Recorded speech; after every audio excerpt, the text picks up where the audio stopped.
Last week we saw Wanda exhibiting some serious hex appeal, and things may have gotten a little out of control in the 7th episode of WandaVision.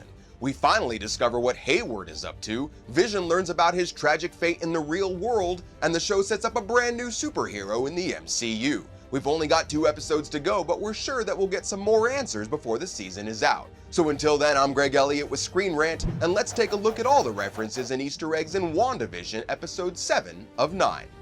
Fun will now commence. Don't worry, 7, the fun commences immediately in this episode titled Breaking the Fourth Wall. The opening title sequence suggests that Wanda's world is collapsing and she's becoming more and more self-absorbed, with Vision added in almost as an afterthought. And if you look closely, you'll see a hint of another player controlling things, and by the end of the episode, it's pretty clear who left the message.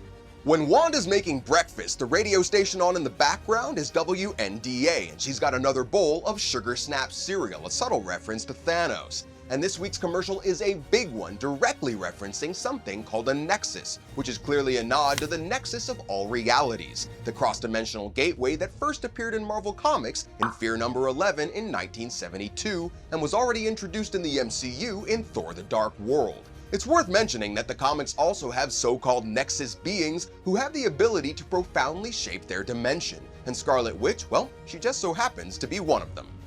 I can get through.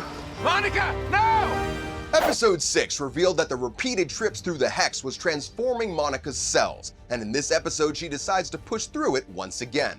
As she does, she hears voices from her past, including that of her mother, Fury, and Auntie Carol, and when she breaks through to the other side, it looks like she's finally transformed into her comics counterpart, Spectrum, who's able to see and manipulate electromagnetic energy fields. You're gonna do a superhero landing. Wait for it!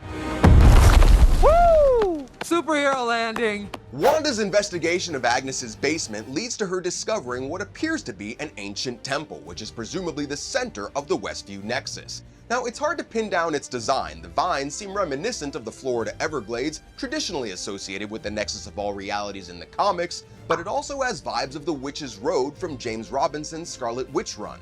But the most important thing there is clearly the Book of Dark Magic, which is stylistically similar to the Book of Cagliostro from Doctor Strange, or maybe even the Ironbound books of Shuma Gorath or Vathalos the Blind in the comics. In Fear Number 11, a portal to the Nexus of all realities was created by reading from a similar book of magic, and when that book was destroyed, most of its reality warping effects were reversed, so this book may very well have a larger role to play in the show. You didn't think you were the only magical girl in town, did you? And the episode's big reveal is something that we've suspected all along, that Agnes is actually Agatha Harkness, a character from the comics who at times has been both an ally or an enemy to Wanda. And with Agatha referring to Wanda as a fellow magic user, this appears to be leading to a bit of a retcon of Scarlet Witch as an actual witch and sorceress, rather than having simply been given random powers by the Mind Stone.